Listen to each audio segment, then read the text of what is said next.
تصادم روح بدروح کا۔ حمص پرسکون قصبہ تھا۔ یہ حلب کے شمال میں آج کے شام اور لبنان کی سرحد کے قریب واقع ہے۔ پرسکون اس لیے تھا کہ ابھی جنگ کی لپیٹ میں نہیں آیا تھا۔ اس کے مضافات سے کبھی کبھی صلیبی فوج گزرا کرتی تھی۔ اس کے قریب سے ایک چھوٹا سا دریا گزرتا تھا، اس لیے حمص فوجوں کی عام گزرگاہ نہیں بن سکتا تھا۔ اس قصبے میں مسلمانوں کی آبادی اتنی زیادہ تھی کہ اسے مسلمانوں کی بستی کہا جاتا تھا۔ چند ایک گھرانے عیسائیوں کے بھی تھے اور چند ایک یہودیوں کے بھی۔ تجارت عیسائیوں اور یہودیوں کے قبضے میں تھی۔ یہ لوگ دور کے علاقوں میں کاروبار کے سلسلے میں جاتے رہتے تھے، اس لیے وہ باہر کی دنیا کی جو خبریں لاتے تھے انہیں سچ سمجھا جاتا تھا۔ وہ صلیبی اور اسلامی فوجوں کی جنگ کی خبریں لایا کرتے تھے۔ ان خبروں میں مسلمانوں کی شکست کا ذکر زیادہ ہوتا تھا۔ صلیبی فوج کے متعلق وہ ڈراؤنی باتیں سنایا کرتے تھے۔ ان کا مقصد یہ ہوتا تھا کہ حمص کے مسلمانوں پر صلیبی فوج کی دہشت طاری رہے اور کم از کم اس بستی کا کوئی مسلمان اسلامی فوج میں نہ جائے۔ لیکن اس کا اثر الٹا ہو رہا تھا۔ مسلمانوں نے ڈرنے کے بجائے جنگی تیاریاں شروع کر دیں۔ انہیں ان تیاریوں سے کوئی حکمن نہیں روک سکتا تھا۔ یہاں صلیبیوں کی حکمرانی نہیں تھی۔ حمص کے مسلمان گھوڑ سواری، نیزہ بازی، تیغ زنی اور تیر اندازی کی مشق کرتے رہتے تھے۔ یہ تربیت لڑکیوں کو بھی دی جاتی تھی۔ ان کا قائد بڑی مسجد کا خطیب تھا، جس کا علم اور عمل جہاد پر مرکوز تھا۔ اس نے مسلمانوں کو بتا رکھا تھا کہ قبلہ اول کو آزاد کرانا ہے اور صلیبیوں کو عرب کی سرزمین سے بے دخل کرنا ہے۔ اور یہ جنگ کیوں لڑی جا رہی ہے؟ خطیب اپنے خطبوں میں اس سوال کا جواب ان الفاظ میں دہراتا رہتا تھا: صلیبی عرب پر قبضہ کر کے اپنی بادشاہی قائم کرنے کی کوشش کر رہے ہیں، اور ہم یہاں اللہ کی بادشاہی قائم کرنے کے لیے جان و مال کی قربانیاں دے رہے ہیں۔ انہوں نے عرب کو میدان جنگ صرف اس لیے بنایا ہے کہ خدائے ذوالجلال کا عظیم پیغام عرب کو عطا ہوا ہے، اور اس پیغام نے ہم عربوں پر یہ فرض عائد کر دیا ہے کہ ہم یہ پیغام جو ہمارے رسول اکرم صلی اللہ علیہ وسلم کو غار حرا میں عطا ہوا تھا، تمام تر بنی نوع انسان تک پہنچائیں۔ طارق بن زیاد نے بحر روم کے مصر والے ساحل پر کھڑے ہو کر خدائے عزوجل سے کہا تھا: اگر تیری ذات باری مجھے ہمت و استقلال عطا فرمائے تو میں تیرا نام سمندر پار لے جاؤں۔ اور اس کے سینے سے جذبہ ایمان کا شعلہ جو اٹھا تو اس نے گھوڑا سمندر میں ڈال دیا۔ اس کی فوج کشتیوں میں یورپ کے ساحل پر اتری۔ زیاد کے بیٹے طارق نے حکم دیا: کشتیوں کو آگ لگا دو، ہم واپس جانے کے لیے نہیں آئے، مگر آج صلیبی اس عزم کے ساتھ اللہ کی اس سرزمین پر آئے ہیں کہ وہ واپس نہیں جائیں گے۔ انہوں نے اس سرزمین کو تحقیق کرنے کا فیصلہ اس لیے کیا ہے کہ خدا کے اس عظیم پیغام کو جو ساری دنیا میں پھیلانے کے لیے رسول اکرم صلی اللہ علیہ وسلم کو عطا ہوا تھا، یہیں ختم کر دیا جائے۔ یاد رکھو مسلمانوں، اسلام ایک ایسا مذہب ہے جو پتھروں کو موم کر دیتا ہے۔ ہمارے مذہب کے بنیادی اصول انسانوں کی روح میں اتر جاتے ہیں، کیونکہ یہ انسانی فطرت کے عین مطابق ہے۔ حقوق العباد ایک ایسا اصول ہے جو صرف اسلام نے انسان کو دیا ہے۔ اسلام ایک نظریہ ہے، صرف عقیدہ نہیں۔ صلیب کے علمبردار جانتے ہیں کہ اسلام کو فروغ کا موقع ملا تو کرہ ارض پرچم رسالت صلی اللہ علیہ وسلم کے مقدس سائے تلے آ جائے گا اور صلیب کا نام و نشان مٹ جائے گا۔ اسی لیے صلیبی اپنی تمام تر جنگی قوت لے کر یہاں آ گئے ہیں۔ وہ علم و فضل کے اس سرچشمے کو بند کرنے آئے ہیں۔ یہودیوں کے ساتھ ان کا یہ سودا ہوا ہے کہ وہ بیت المقدس کو فتح کر کے ان کے حوالے کر دیں گے، تاکہ یہودی مسجد اقصی کو، جو ہمارا قبلہ اول ہے، ہیکل سلیمانی بنا لیں۔ یہ یہودیوں کا ایک پرانا خواب ہے جسے وہ عملی شکل میں لانے کو بےتاب ہے۔ اس کے لیے انہوں نے اپنی بیٹیاں اور اپنی دولت صلیبیوں کے حوالے کر دی ہیں۔ ان دونوں چیزوں نے ہماری صفوں میں غدار پیدا کر دیے ہیں۔ میں تم سب تک صلاح الدین ایوبی کا پیغام پہنچا رہا ہوں، اسے اپنے دلوں میں نقش کر لو۔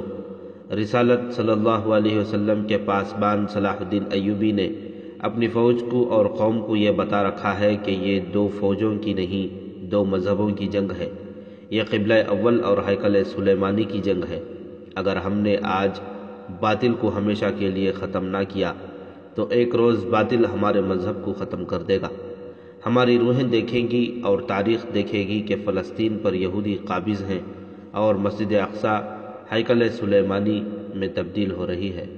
حمص کے مسلمانوں، تم صلاح الدین ایوبی کی فوج کے سپاہی نہیں ہو مگر اللہ کے سپاہی ہو۔ تم پر جہاد فرض کر دیا گیا ہے۔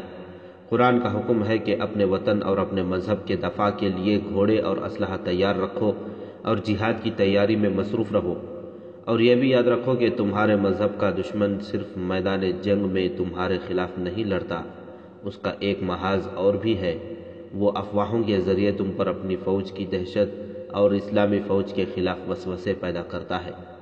سرکردہ افراد کو حسین لڑکیوں اور سونے کی چمک دمک سے اپنا گرویدہ بناتا ہے۔ یہ دونوں چیزیں انسان کی بہت بڑی کمزوری ہیں۔ ان میں جب شراب شامل ہوتی ہے تو مسلمان اپنا ایمان اپنے ایمان کے دشمن کے قدموں میں رکھ دیتا ہے۔ ایسا ہو چکا ہے اور ہو رہا ہے۔ صلیبی ہمیں خانہ جنگی میں الجھا کر ہماری جنگی قوت کو کمزور کر چکے ہیں۔ یہ گناہ ان چند ایک عمرہ کا تھا جو صلیبیوں کے بڑے ہی دلکش جال میں آ گئے تھے، مگر ان کے گناہوں کی سزا قوم اور فوج کو اور سلطنت اسلامیہ کو ملی۔ خانہ جنگی کرانے والے قوم اور فوج کو جذبات میں الجھا کر بھڑکاتے اور مرواتے ہیں، اور خود اپنے محلات میں ان حرموں میں بدمست رہتے ہیں جنہیں صلیبیوں اور یہودیوں نے اپنی لڑکیوں سے رونق دی۔ یاد رکھو، یہ ساری چٹانیں سونا بن جائیں اور تمہارے قدموں میں رکھ دی جائیں تو بھی یہ جہاد کا صلہ اور انعام نہیں بن سکتی۔ جہاد کا انعام روح کو ملتا ہے، روح زر و جواہرات سے خوش نہیں ہوا کرتی۔ جہاد کا انعام خدا کے پاس ہے، تم اللہ کی راہ میں جان دے دو گے تو بھی زندہ رہو گے۔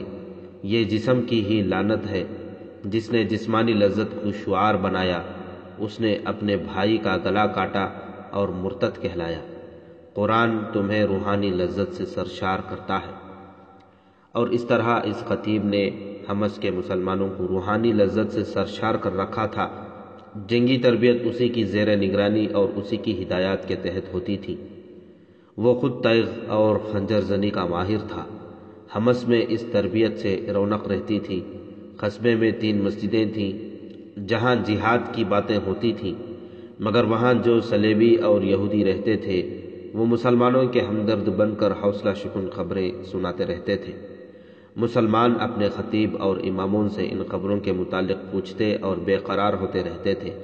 خطیب نے حمص کے ایک جوان سال آدمی تبریز کو اس مقصد کے لیے دمشق بھیج رکھا تھا کہ وہاں سے صحیح صورتحال معلوم کر کے آئے۔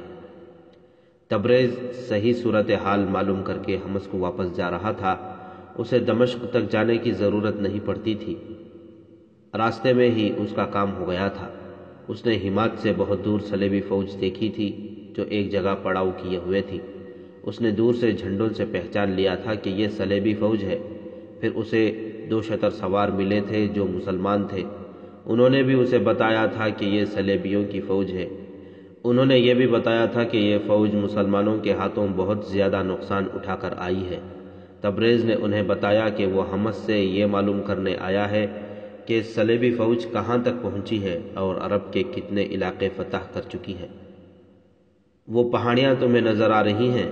شتر سواروں نے اسے بتایا، یہی راستہ تمہیں ان پہاڑیوں کے اندر لے جائے گا، اپنی فوج وہیں ہے۔ دمشق بہت دور ہے، تم اپنی فوج کے کسی بھی آدمی سے پوچھ لینا، تمہیں سب کچھ معلوم ہو جائے گا۔ ہم اتنا ہی جانتے ہیں کہ رملہ میں لڑائی ہوئی تھی جس میں مسلمان نقصان اٹھا کر ادھر ادھر ہو گئے تھے۔ پھر صلیبیوں سے حمات کے قلعے کے قریب لڑائی ہوتی تھی جس میں صلیبی نقصان اٹھا کر بھاگے۔ تم آگے چلے جاؤ لیکن کسی صلیبی سپاہی کے قریب نہ جانا، اسے جو ہی پتہ چلا تم مسلمان ہو تمہیں قتل کر دے گا۔ سورج غروب ہونے کو تھا جب وہ حمات کی پہاڑیوں میں سے گزر رہا تھا۔ ایک فراخ وادی تھی، آگے سے چند ایک سوار آ رہے تھے۔ تبریز راستے سے ہٹا نہیں۔ ایک سوار گھوڑا دوڑاتا آیا اور اسے غصے سے کہا کہ وہ راستے سے دور ہٹ جائے، سالار اعلیٰ آ رہے ہیں۔ تبریز ذرا سا الگ ہٹ گیا۔ سوار اسے پرے ہٹا رہا تھا۔ سالار اعلیٰ اور اس کے ساتھ کے سوار تیزی سے آ رہے تھے۔ سالار اعلیٰ سلطان ایوبی کا بھائی العادل تھا۔ اس نے دیکھا کہ اس کا محافظ ایک مسافر کے ساتھ بہت غصے سے بول رہا ہے اور مسافر شاید راستے سے ہٹ نہیں رہا۔ العادل قریب آ کر رک گیا، تبریز کو اپنے پاس بلایا اور پوچھا کہ وہ کون ہے اور محافظ کے ساتھ کیوں جھگڑ رہا ہے۔ تبریز نے جواب دیا کہ وہ حمص سے یہ معلوم کرنے آیا ہے کہ سلطان صلاح الدین ایوبی کی فوج کس حال میں ہے اور صلیبی فوج کو کتنی کچھ کامیابیاں حاصل ہوئی ہیں۔ اس نے یہ بھی بتایا کہ حمص کے مسلمان جنگی میدان میں مصروف رہتے ہیں اور وہ سلطان ایوبی کی فوج کا انتظار کر رہے ہیں۔ ہماری بہنیں بھی جنگ کے لیے تیار ہیں اور ہمارے بچے اور بوڑھے بھی۔ علی بن سفیان کا نائب حسن بن عبداللہ جو انٹیلیجنس کا ذمہ دار تھا، العادل کے ساتھ تھا۔ وہ تبریز کو بڑی غور سے دیکھ رہا تھا۔ تبریز جاسوس ہو سکتا تھا۔ اس کی سادگی بتا رہی تھی کہ وہ جاسوس نہیں، لیکن شک لازمی تھا۔ جاسوس ظاہری طور پر اس سے زیادہ گوار اور سادہ لگتے ہیں۔ تمہارے خطیب کا نام کیا ہے؟ حسن بن عبداللہ نے اسے پوچھا۔ تبریز نے نام بتایا۔ اس وقت کی جو غیر مطبوعہ تحریریں موجود ہیں ان میں یہ نام صاف نہیں، اس لیے اسے ہم خطیب کہیں گے۔ حسن بن عبداللہ نے العادل سے کہا کہ وہ اپنا آدمی ہے اور اس آدمی تبریز کی یہ باتوں سے معلوم ہوتا ہے کہ وہ اپنا کام جانفشانی سے کر رہا ہے۔ تبریز کے خلاف جو شک پیدا ہو گیا تھا وہ رفع ہو گیا۔ العادل کے حکم کے مطابق اسے مہمان کی حیثیت سے خیمہ گاہ میں بھیج دیا گیا جہاں اس کی خاطر و مدارت کی گئی۔ رات حسن بن عبداللہ نے اسے اپنے خیمے میں بلایا اور خطیب کے نام یہ پیغام دیا: حالات دشوار ہیں لیکن اتنے نہیں جتنے آپ کو وہاں صلیبی بتا رہے ہیں۔ لوگوں سے کہو کہ سچ اسے سمجھے جو ان کی آنکھوں کے سامنے ہو اور جو انہیں مسجد میں بتایا جائے۔ ادھر ادھر کی باتوں اور خبروں کو سچ نہ سمجھے۔ آپ لوگ بڑے خطرناک علاقے میں ہیں۔ اپنی بستی کے صلیبیوں اور یہودیوں پر نظر رکھیں اور یہ بھی خیال رکھیں کہ وہ آپ کی سرگرمیوں پر نظر نہ ڈال سکیں جنہیں آخر دم تک چھپائے رکھنا ہے۔ حسن بن عبداللہ نے تبریز کو ایسا پیغام دیا جو حمص کے مسلمانوں کے لیے حوصلہ افزا تھا، لیکن اسے یہ نہ بتایا کہ وہ کون سی سرگرمیاں ہیں جنہیں آخر دم تک چھپائے رکھنا ہے۔ حقیقت یہ تھی کہ حمص کے مسلمانوں کو سلطان ایوبی کے حکم کے تحت جنگی تربیت دی جا رہی تھی۔ اس کا مقصد یہ تھا کہ جب کبھی ضرورت پڑے وہ صلیبی فوج پر عقب سے شبخون مارے، ظاہری طور پر ان کے وفادار رہیں۔ اس مقصد کے لیے حمص میں 3-4 تجربے کار چھاپہ مار بھیج دیے گئے تھے جو وہاں اپنے مطلب کی ٹریننگ دے رہے تھے۔ خطیب ان کا کمانڈر تھا۔ ان کے ساتھ ابھی باقاعدہ رابطہ نہیں رکھا گیا تھا کیونکہ ابھی ان لوگوں کی ضرورت نہیں تھی۔ دوسری صبح تبریز روانہ ہو گیا۔ وہ زمانہ قافلوں کی صورت میں چلنے کا تھا۔ لوگ اکیلے اکیلے بھی سفر کرتے تھے۔ ایسے اکیلے مسافروں کو جہاں چند آدمی سفر میں نظر آتے تھے وہ ان سے جا ملتے اور اس طرح قافلے بنتے اور بڑے ہوتے جاتے تھے۔ تبریز آیا اکیلا تھا، واپس جا رہا تھا کہ اسے مختصر سا ایک قافلہ مل گیا جو حمص کی طرف جا رہا تھا۔ اس میں حمص کے یہودی تاجر بھی تھے، 2 عیسائی کنبے اونٹوں پر سوار تھے اور کچھ لوگ پیدل جا رہے تھے۔ تبریز اس قافلے میں شامل ہو گیا۔ قافلہ چلتا گیا، راستہ لمبا تھا، 2 راتیں قیام کرنا پڑا۔ تیسرا دن سفر کا آخری دن تھا۔ آدھی رات سے پہلے قافلے کو حمص پہنچ جانا تھا۔ آگے ایک دریا تھا جو بہت بڑا نہیں تھا، اس کی گہرائی زیادہ سے زیادہ کمر تک رہتی تھی، لوگ اس میں آسانی سے گزر جایا کرتے تھے۔ سفر کے آخری روز کا سورج سر پر آیا تو افق سے سیاہ گھٹا اٹھتی نظر آئی۔ قافلہ اور تیز چلنے لگا تاکہ بارش سے پہلے منزل تک پہنچ جائے یا چٹانی علاقے میں پہنچ کر چھپنے کی جگہ ڈھونڈ لی جائے، اور اگر ممکن ہو تو طغیانی آنے سے پہلے ہی دریا پار کر لیا جائے۔ یہ ان لوگوں کی حماقت تھی۔ گھٹا کی رفتار قافلے کی نسبت زیادہ تھی اور گھٹا جانے کہاں سے برستی آ رہی تھی۔ وہ تمام علاقہ چٹانی اور پہاڑی تھا۔ قافلہ دریا کے قریب پہنچا تو گھٹا دنیا کو تاریک کر چکی تھی اور میہ ایسا موسلا دھار برسنے لگا کہ آنکھیں کھول کر چلنا ممکن نہ رہا۔ ایک بوڑھے عیسائی نے کہا، کہ دریا چڑھ رہا ہے، ابھی گزر سکتے ہیں، فوراً پار ہو جاؤ۔ اس بوڑھے کے ساتھ والے اونٹ پر ایک جوان اور خوبصورت عیسائی لڑکی سوار تھی۔ قافلہ دریا کے کنارے پہنچ چکا تھا۔ اس کا پانی مٹیالہ ہو گیا تھا اور اس کی روانی میں طغیانی والا جوش پیدا ہو گیا تھا۔ گہرائی میں کوئی اضافہ معلوم نہیں ہوتا تھا۔ بارش بہت تیز تھی، گھٹا نے گہری شام کا منظر بنا رکھا تھا۔ سورج غروب ہونے کو ہی تھا۔ ایک آدمی نے گھوڑا دریا میں ڈال دیا۔ چند قدم آگے جا کر اس نے چلا کر کہا، آ جاؤ، پیدل چلنے والے بھی آ جاؤ، پانی گہرا نہیں۔ یہ کسی نے بھی نہ دیکھا کہ شدید اور خطرناک طغیانی کا ریلا آ رہا ہے۔ اوپر کی طرف بہت مے برسا تھا اور وہ پہاڑی علاقہ تھا جس کی طغیانی بہت ہی تیز ہوا کرتی ہے۔ اونٹ اور گھوڑے شاید اس خطرے کو محسوس کر رہے تھے۔ یہی جانور بڑے آرام سے اور اطمینان سے دریا میں سے گزر جایا کرتے تھے، مگر بارش میں وہ دریا میں بدک رہے تھے، حالانکہ پانی گہرا نہیں تھا۔ اچانک دریا بھوپر گیا۔ اونچی اونچی لہریں کسی کو سنبھلنے کا موقع دیے بغیر آ گئیں۔ دریا کے کنارے ڈوب گئے، پانی گہرا ہو گیا۔ پیدل چلنے والے ڈوبنے لگے تو وہ تیرنے لگے۔ انہوں نے واویلا بپا کر دیا۔ قافلہ دریا میں بکھر گیا۔ دوسرا کنارہ دور تو نہیں تھا، لیکن طغیانی جو بڑھتی جا رہی تھی، آگے جانے ہی نہیں دے رہی تھی۔ پھر قافلے والوں کو ایک دوسرے کا ہوش نہ رہا۔ عیسائی لڑکی کی چیخ سنائی دی۔ تبریز کہیں قریب تھا۔ اس نے چیخ سن لی اور یہ بھی دیکھ لیا کہ وہ اونٹ جس پر عیسائی لڑکی سوار تھی طغیانی کا مقابلہ نہ کر سکا اور اس کے پاؤں اکھڑ گئے۔ طغیانی نے اسے گرا دیا۔ اس کی پیٹھ پر بیٹھی لڑکی دریا میں جا پڑی۔ طغیانی کا یہ عالم تھا کہ کبھی لہریں اوپر کو اٹھتی اور گرتی تھیں اور کبھی بھنور بن جاتی تھیں۔ شور اتنا زیادہ تھا کہ کسی کو کسی کی آواز نہیں سنائی دیتی تھی۔ اگر تبریز قریب نہ ہوتا تو لڑکی کی چیخ کو کوئی بھی نہ سن سکتا۔ وہ گھوڑے پر سوار تھا اور گھوڑا سیدھا تو نہیں جا رہا تھا، لیکن طغیانی کا مقابلہ کر رہا تھا۔ تبریز نے لڑکی کو پانی میں گرتے دیکھا تو اس نے گھوڑے کو دریا کے رخ پر ڈال دیا، لیکن گھوڑا اتنی تیزی سے تیر نہیں سکتا تھا۔ تبریز گھوڑے سے کود گیا اور بہت تیزی سے تیرتا لڑکی کے پیچھے گیا۔ ایک لہر نے لڑکی کو اوپر اٹھایا تو تبریز نے دیکھ لیا۔ طغیانی کا زور بھی تھا اور تبریز کے جواں بازوؤں کی قوت بھی تھی کہ اس نے تھوڑی ہی دور لڑکی کو جا پکڑا۔ وہ ابھی ڈوبی نہیں تھی، لیکن وہ تیر بھی نہیں رہی تھی۔ تبریز کے لیے اسے سنبھالنا بہت مشکل ہو گیا۔ اسی کوشش میں پانی انہیں بہت آگے لے گیا۔ تبریز نے اسے اپنے اوپر ڈالا اور کنارے کی طرف تیرنے لگا۔ لڑکی دوبارہ اس کی پیٹھ سے لڑک گئی۔ وہ ہوش میں نہیں تھی۔ اگر تبریز کے جسم میں طاقت اور دل میں بے خوفی نہ ہوتی تو وہ لڑکی کو چھوڑ کر اپنی جان بچانے کی فکر کرتا۔ طغیانی کا زور اور اس کا شور حوصلے پست کر رہا تھا۔ جس جگہ سے قافلہ دریا میں اترا تھا، وہاں سے کم و بیش 2 میل دور تبریز لڑکی کو سنبھالے کنارے سے جا لگا۔ وہاں چٹانیں تھیں، بارش ابھی تھمی نہیں تھی۔ تبریز نے لڑکی کو ایک چپٹی چٹان پر لٹایا۔ وہ زندہ تھی، ہوش میں نہیں تھی۔ اسے معلوم نہیں تھا کہ بے ہوش کو کس طرح ہوش میں لایا جاتا ہے۔ وہ لڑکی کو دیکھتا رہا۔ لڑکی بے ہوشی میں از خود ہی پیٹ کے بل ہو گئی۔ پیٹ پر زور پڑا تو منہ سے دریا کا پانی نکلنے لگا۔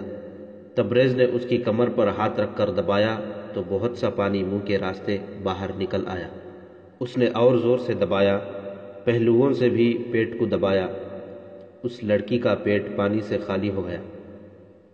گھٹا پھٹنے لگی، بارش کا زور کم ہو گیا اور کچھ روشنی بھی ہو گئی۔ تبریز نے لڑکی کو سیدھا کیا۔ لڑکی نے ذرا سی آنکھ کھولی اور بند کر لی۔ تبریز کا جسم شل ہو چکا تھا۔ اس نے اپنا گھوڑا دریا میں چھوڑ دیا تھا۔ وہ دریا سے نکل گیا ہوگا۔ تبریز کو معلوم نہیں تھا کہ گھوڑے کا انجام کیا ہوا۔ تبریز کی تھکن کم ہو گئی تھی۔ سورج غروب ہونے کو تھا۔ اسے خیال آیا کہ رات آ رہی ہے اور پناہ ڈھونڈنا ضروری ہے۔ اسے امید تھی کہ یہ چٹانی علاقہ ہے، اس میں کہیں نہ کہیں گف یا غار مل جائے گی۔ لمبی مسافت کے مسافر مٹی کے ٹیلوں اور ریتیلی چٹانوں میں غاریں بنائے رکھتے تھے جو دوسرے مسافروں کے کام بھی آتی تھی۔ اس نے لڑکی کو پیٹھ پر ڈالا اور دو چٹانوں کے درمیان چل پڑا۔ پناہ ملنے کا اسے یقین نہیں تھا، امید تھی۔ وہ دل میں خدا سے مدد مانگتا چلا جا رہا تھا۔ کچھ دیر ادھر ادھر گھومتے پھرتے وہ ایک کشادہ سی جگہ جا پہنچا، جہاں ایک چٹان کے ساتھ اسے 3-4 اونٹ کھڑے نظر آئے۔ یہ کسی مسافر کے نہیں ہو سکتے تھے، کیونکہ ان پر زینے وغیرہ نہیں تھیں۔ اونٹوں تک گیا تو اسے آوازیں سنائی دیں۔ ادھر دیکھا تو چٹان میں اسے ایک فراخ اور اونچا دہانہ نظر آیا۔ اس میں 13-14 سال عمر کے 2 لڑکے کھڑے تھے۔ وہ دونوں بارش میں دوڑے آئے۔ تم دریا سے نکل کر آ رہے ہو؟ ایک لڑکے نے پوچھا۔ وہاں آ جاؤ، بہت اچھی جگہ ہے۔ وہ جگہ واقعی بہت اچھی تھی۔ چٹان بھر بھری تھی۔ صاف پتہ چلتا تھا کہ مسافروں نے یا قریب کہیں رہنے والے گڈریوں نے اسے کاٹ کاٹ کر کمرہ بنا دیا ہے۔ یہ ایک کشادہ گفت تھی، اندر سے بالکل خشک تھی۔ لڑکوں نے وہاں آگ بھی جلا رکھی تھی۔ تبریز نے لڑکی کو فرش پر ڈال دیا۔ وہ ابھی تک ہوش میں نہیں آئی تھی۔ ایک طرف خشک گھاس اور درختوں کی خشک ٹہنیوں کا ڈھیر پڑا تھا۔ تم یہاں کیا کر رہے ہو؟ تبریز نے لڑکوں سے پوچھا۔ ہمارا گھر دریا کے پار ہے، ایک لڑکے نے جواب دیا۔ ہم کبھی کبھی اونٹوں کو ادھر لے آتے ہیں۔ گھاس تو ادھر بھی بہت ہے، لیکن ہم یہاں کھیلنے کے لیے آتے ہیں اور اونٹوں کو بھی چرنے چگنے کے لیے ساتھ لے آتے ہیں۔ ایک جگہ سے دریا چوڑا ہے، وہاں پانی ہمارے گھٹنوں تک ہوتا ہے۔ آج بھی ہم آ گئے اور بارش شروع ہو گئی۔ یہیں آگ جلا کر کھیلتے رہے۔ گھر کس طرح جاؤ گے؟ تبریز نے پوچھا۔ دریا چڑھا ہوا ہے، اس دریا کا زور زیادہ دیر نہیں رہتا، ایک لڑکے نے بڑے اطمینان سے کہا۔ ہم جہاں سے گزرتے ہیں وہاں طغیانی میں خطرہ نہیں ہوتا، پانی پھیل جاتا ہے۔ بارش تھم گئی تھی، سورج غروب ہو رہا تھا۔ لڑکے اپنے اونٹوں کو لے کر چلے گئے۔ تبریز نے ان سے مدد نہ مانگی، یہ بھی نہ سوچا کہ لڑکی کو اٹھا کر ان کے گاؤں چلا جائے۔ لڑکوں کے جانے کے بعد اس نے آگ پر خشک ٹہنیاں پھینکیں۔ شعلہ اٹھا تو اس نے اپنا کرتا اتارا، جو گلے سے ٹخنوں تک لمبا تھا۔ اسے آگ پر خشک کرنے لگا۔ وہ دل میں شکر ادا کر رہا تھا، خدا نے اسے ایسی طوفانی بارش میں ان لڑکوں کو آگ جلانے کے لیے بھیج دیا تھا۔ اس دوران لڑکی نے آنکھیں کھول دیں۔ اس کے چہرے پر خوف کا تاثر نظر آیا۔ اس نے ادھر ادھر دیکھا، پھر تبریز کو دیکھا تو اس کا منہ دہشت سے کھل گیا۔ تبریز نے اپنا چوغا نما کرتا اتار رکھا تھا اور طغیانی کے مٹیالے اور گدلے پانی نے اس کے بالوں اور چہرے کو خوفناک بنا رکھا تھا۔ ڈرو نہیں، تبریز نے اسے کہا، مجھے پہچانتی نہیں ہو، میں تمہارا ہمسفر تھا۔ مگر تم مسلمان ہو۔ لڑکی اٹھ بیٹھی اور بولی، مجھے تم پر بھروسہ نہیں کرنا چاہیے، مجھے جانے دو۔ جاؤ، چلی جاؤ، تبریز نے کہا۔ وہ اٹھی، اس سے چلا نہیں جا رہا تھا۔ گف کے باہر ایک قدم رکھا تو باہر تاریک رات کے سوا کچھ نظر نہ آیا۔ اندر آگ کی روشنی تھی۔ اس نے گھوم کر تبریز کو دیکھا، جو ٹہنیوں کی آگ کی روشنی میں پر اسرار سا انسان نظر آ رہا تھا۔ وہ لڑکی کو دیکھتا رہا۔ لڑکی پاؤں پر کھڑی نہ رہ سکی، 1-2 قدم آگے آ کر گر پڑنے کے انداز سے بیٹھ گئی اور بے بسی سے تبریز کو دیکھنے لگی۔ تمہاری نسبت مجھے وہ گھوڑا زیادہ عزیز تھا جسے میں نے دریا میں چھوڑا اور تمہیں ڈوبنے سے بچایا، تبریز نے کہا۔ میری قیمت 20 گھوڑوں سے زیادہ ہے، لڑکی نے نقاہت زدہ آواز میں کہا۔ تم نے مجھ جیسی لڑکی کبھی نہیں دیکھی ہوگی، مجھے ذلیل و خوار کر کے بیچ ڈالو گے، تمہیں کون روک سکتا ہے؟ مجھے خدا روک سکتا ہے، تبریز نے کہا، اور خدا نے مجھے روک رکھا ہے۔ یہ ایک معجزہ ہے کہ میں نے تمہیں اس طغیانی سے بچایا ہے جس میں اونٹ اوندھا ہو گیا تھا۔ پھر یہ معجزہ نہیں تو اور کیا ہے کہ ہمیں سر پر یہ چھت اور جلتی ہوئی آگ مل گئی۔ میں نے خدا سے مدد مانگی تھی، خدا صرف ان کی مدد کرتا ہے جن کی نیت صاف ہوتی ہے۔ یہ آگ 2 لڑکے جلا گئے ہیں، وہ فرشتے تھے۔ میں اپنے مذہب کی روشنی میں بات کر رہا ہوں۔ تم اس لیے ڈرتی ہو کہ تمہارا مذہب باطل ہے، اور تم اس لیے ڈرتی ہو کہ تمہاری نگاہ اپنے جسم پر ہے جو بہت دلکش ہے، اور تمہاری نظر میں اپنا چہرہ ہے جو بہت حسین ہے۔ میری نگاہ میری اپنی روح پر ہے جو تمہارے جسم سے زیادہ دلکش اور تمہارے چہرے سے زیادہ حسین ہے۔ میں جانتا ہوں تھوڑی دیر بعد تم مجھے اپنا جسم پیش کر کے کہو گی کہ مجھے منزل پر پہنچا دو۔ کان کھول کر سن لو، میں اپنی روح کو ناپاک نہیں ہونے دوں گا۔ میرے دل میں یہ خرافات ڈالنے کی کوشش نہ کرو کہ میں نے تم جیسی لڑکی کبھی نہیں دیکھی ہوگی۔ تبریز کے بولنے کے انداز میں کوئی ایسا اثر تھا جس نے لڑکی کے ہونٹ سی دیے، اور وہ حیرت اور خوف سے بھری ہوئی آنکھوں سے تبریز کو دیکھ رہی تھی۔ تبریز کی باتوں میں جو خلوص اور عزم تھا وہ صاف محسوس ہو رہا تھا۔ آگ کے قریب سرک جاؤ، تبریز نے کہا۔ وہ کرتا آگ پر خشک کر رہا تھا۔ لڑکی یوں سرک کر آگ کے قریب ہو گئی جیسے اس میں حکم عدولی کی جرت نہیں تھی۔ تبریز نے کرتے کا ایک سرا اس کی طرف بڑھاتے ہوئے کہا، اسے پکڑو اور آگ کے اوپر رکھو۔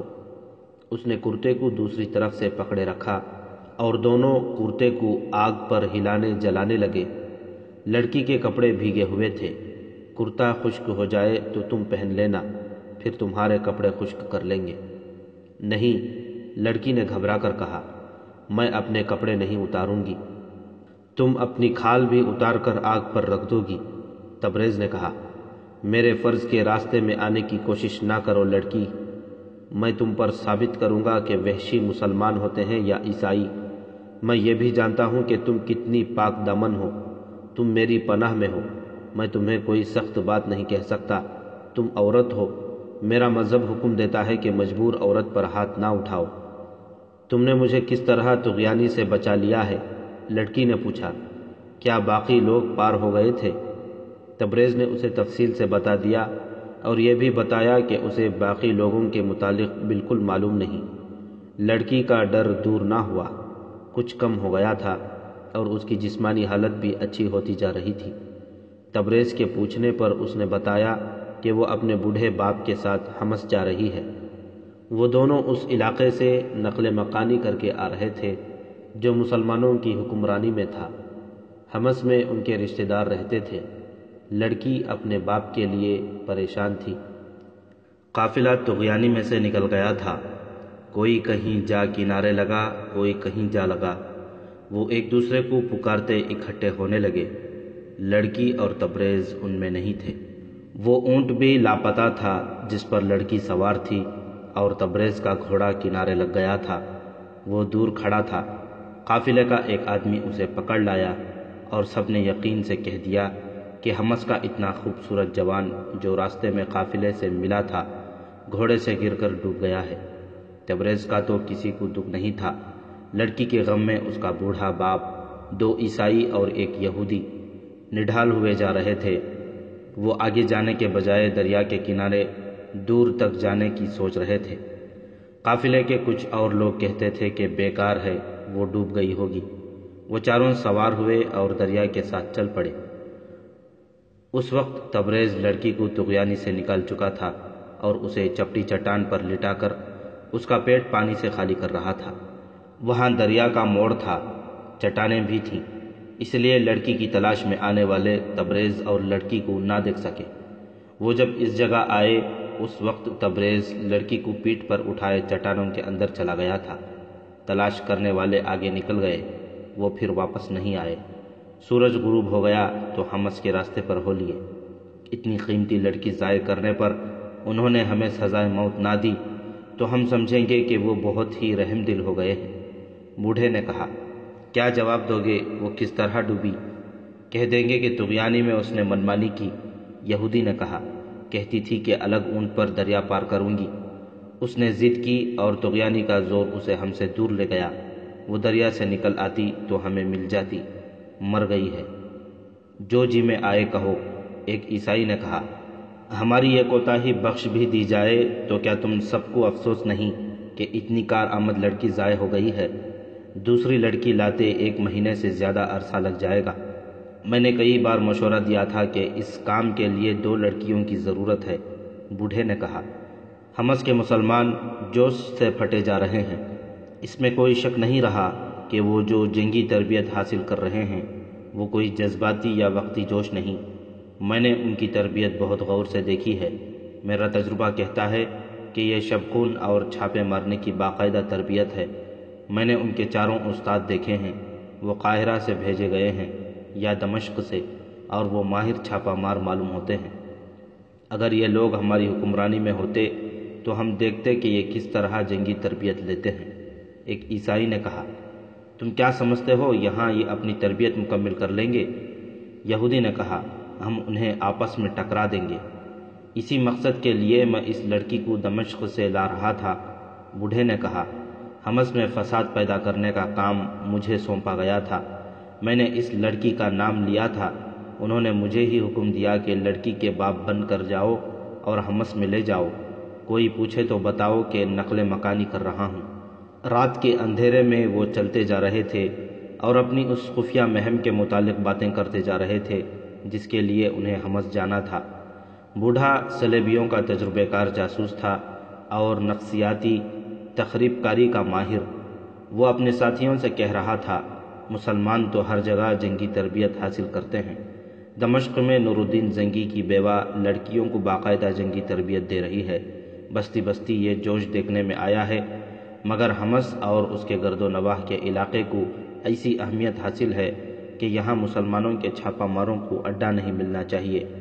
مجھے معلوم ہوا ہے کہ یہ صلاح الدین ایوبی کا ایک خفیہ منصوبہ ہے، اسے کامیاب نہیں ہونا چاہیے۔ حمص سرحد پر ہے، یہودی نے کہا، اگر مسلمانوں نے یہاں اڈا بنا لیا تو ہمارے لیے خطرناک ہوگا۔ ہونا تو یہ چاہیے کہ یہاں کے مسلمانوں کو صلاح الدین ایوبی کے خلاف کر دیا جائے اور ان کے دلوں پر قبضہ کر لیا جائے۔ یہ ممکن نظر نہیں آتا، بوڑھے نے کہا۔ مجھے بتایا گیا ہے کہ ہمارے آدمیوں نے بہت افواہیں پھیلائی ہیں، مگر مسلمان ان پر کان نہیں دھرتے۔ مجھے یہ بھی بتایا گیا ہے کہ ان کے خطیب کا ان پر بہت اثر ہے، اور یہ بھی پتہ چلا ہے کہ جنگی تربیت اسی کی ہدایات کے مطابق ہو رہی ہیں۔ مجھے حمص نہیں جانا چاہیے تھا کیونکہ ہم لڑکی گم کر بیٹھے ہیں۔ میں اب اس لیے وہاں تک جانا چاہتا ہوں کہ خطیب کو دیکھوں کہ وہ کون ہے اور کیا وہ عالم ہے یا کوئی فوجی کمانڈر۔ یہ بھی دیکھنا ہے کہ اسے اپنے ہاتھ میں لیا جا سکتا ہے یا نہیں۔ مجھے اور تم سب کو حمص کے عیسائی اور یہودی گھرانوں میں سے ایک یا دو لڑکیوں کا انتخاب کرنا ہے جو اس مہم میں ہماری مدد کر سکیں۔ تم جانتے ہو لڑکیوں کو کیا کرنا ہے۔ میں نے تمہیں یہ دمشق میں بھی بتایا تھا کہ یہاں کے مسلمان ایمان کے پکے ہیں، ایک عیسائی نے کہا۔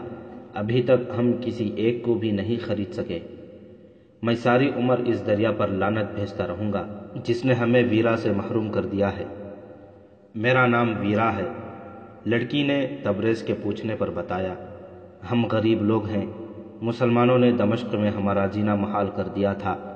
خدا غریب کی بیٹی کو حسن نہ دے، بڑے بڑے امیر مجھے خریدنے کی کوشش کرتے تھے۔ ایک نے تو مجھے اغوا کرنے کی بھی کوشش کی تھی۔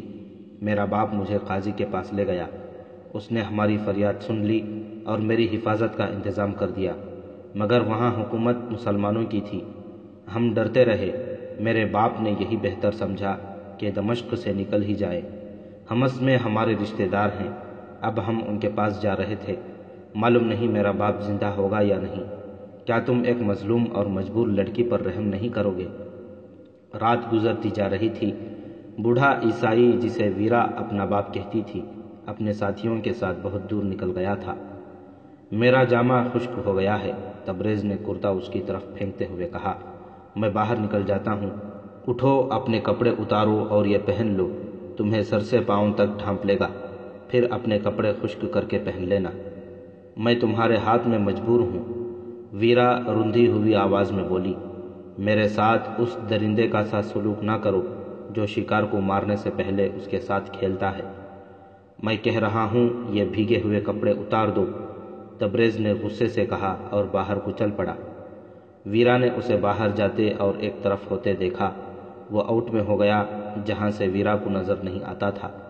ویرا نے ذرا آگے ہو کر دیکھا، وہ گف کی طرف پیٹ کیے کھڑا تھا۔ آگ اتنی زیادہ تھی کہ روشنی تبریز کی پیٹھ پر پڑ رہی تھی۔ ویرا نے اپنے فراق کے اندر ہاتھ ڈالا، اس نے اندر کمر کے گرد کپڑا لپیٹ رکھا تھا۔ اس نے کپڑے میں خنجر اڑسا ہوا تھا۔ ویرا نے خنجر نکال لیا اور دبے پاؤں آگے بڑھی۔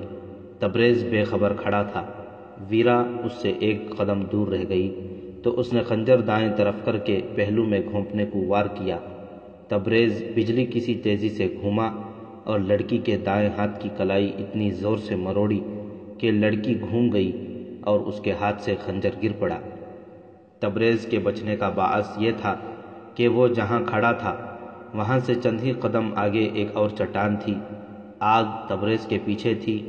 تبریز کو سامنے والی چٹان پر اپنا سایہ نظر آیا۔ اس نے پیچھے نہ دیکھا کیونکہ سائے کا دایاں بازو دائیں کو پھیلا تو اسے خنجر کا سایہ صاف نظر آیا۔ ویرا پہلو میں وار کر کے پیٹ چاک کرنا چاہتی تھی۔ سائے کی حرکت دیکھ کر تبریز پیچھے کو گھوما اور لڑکی کی کلائی پکڑ لی۔ خنجر گرا تو اس نے ویرا کی کلائی چھوڑ کر خنجر اٹھا لیا۔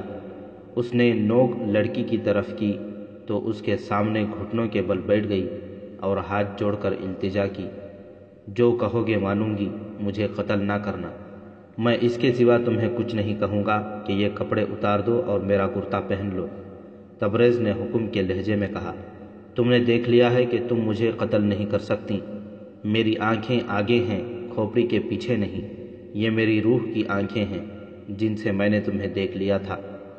کیا میں اپنے سامنے تمہارے کپڑے نہیں اتروا سکتا؟ میں تمہیں کپڑوں کے بغیر نہیں دیکھنا چاہتا۔ وہ ایک دفعہ پھر وہیں جا کھڑا ہوا۔ ویرا گف کے ایک کونے میں چلی گئی۔ اس نے بڑی تیزی سے اپنا فراک اتارا، پھر زیر جامہ بھی اتار دیا اور تبریز کا کرتا پہن لیا جس میں وہ گردن سے پاؤں تک مستور ہو گئی۔ اس نے تبریز کو آواز دے کر کہا، آ جاؤ۔ تبریز اندر گیا۔ ویرا کا فراک اٹھا کر ایک طرف سے اس کے ہاتھ میں دیا اور آگ پر خشک کرنے لگا۔ ویرا اسے کنکھیوں سے دیکھتی رہی۔ تبریز نے کوئی بات نہ کی۔ ویرا کو اس کی خاموشی پریشان کر رہی تھی۔ اس کا دل مان نہیں رہا تھا کہ یہ جوان آدمی اسے بخش دے گا۔ اب تو خنجر بھی اس جوان کے پاس تھا۔ وہ خاموشی سے کپڑے خشک کرتے رہے۔ جب خشک ہو گئے تو تبریز لڑکی کو یہ کہہ کر باہر نکل گیا کہ یہ پہن لو۔ لڑکی نے ایک بار پھر ڈرتے ڈرتے کپڑے بدلے اور تبریز کو اندر بلا لیا۔ یہ خنجر اپنے پاس رکھو۔ تبریز نے خنجر اس کی طرف پھینک کر کہا، اور سو جاؤ، صبح روانہ ہو جائیں گے۔ تم مجھے دھوکہ دے رہے ہو، ویرا نے کہا، یا تم بے حس اور مردہ انسان ہو۔ یہ مجھے تمہاری فوج کے سامنے ثابت کرنا ہے کہ میں بے حس اور مردہ نہیں۔ میرے دل میں تمہارے خلاف کوئی دشمنی نہیں۔ میں تمہارے ان بادشاہوں کا دشمن ہوں جو میرے وطن پر قبضہ کرنے آئے ہیں اور جو ہمارے قبلہ اول پر قابض ہو چکے ہیں۔ تمہیں غلط باتیں بتا کر بھڑکایا جا رہا ہے۔ ویرا نے کہا، تم کچھ نہ جاننے والے دیہاتی ہو۔ جسے تم قبلہ اول کہتے ہو وہ دراصل یہودیوں کا معبد ہے۔ وہ ہیکل سلیمانی ہے۔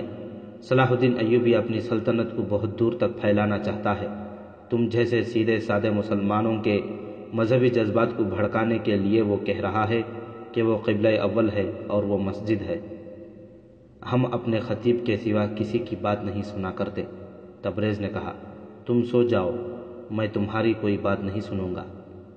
مجھے نیند نہیں آئے گی، ویرا نے کہا۔ میں تم سے ڈرتی ہوں، باتیں کرتے رہو۔ تمہارا خطیب حمص کا رہنے والا ہے یا کہیں باہر سے آیا ہے؟ حمص کا رہنے والا ہے، تبریز نے جواب دیا اور اپنا کرتا پہن کر لیٹ گیا۔ ویرا کو جاسوسی اور کردار کشی کی ٹریننگ ملی ہوئی تھی۔ دمشق میں اسے اسی مقصد کے لیے بھیجا گیا تھا اور اب اسی مقصد کے لیے اسے حمص لے جایا جا رہا تھا۔ اس نے حمص کے خطیب اور وہاں کے مسلمانوں کے متعلق تبریز سے معلومات لینے کے لیے بہت باتیں کیں، لیکن تبریز نے کوئی دلچسپی نہ لی اور بے رخی کا اظہار کرتا رہا۔ ویرا کا جسم ٹوٹا ہوا تھا۔ وہ اس کوشش میں تھی کہ اسے نیند نہ آئے، مگر اس کی آنکھ لگ گئی۔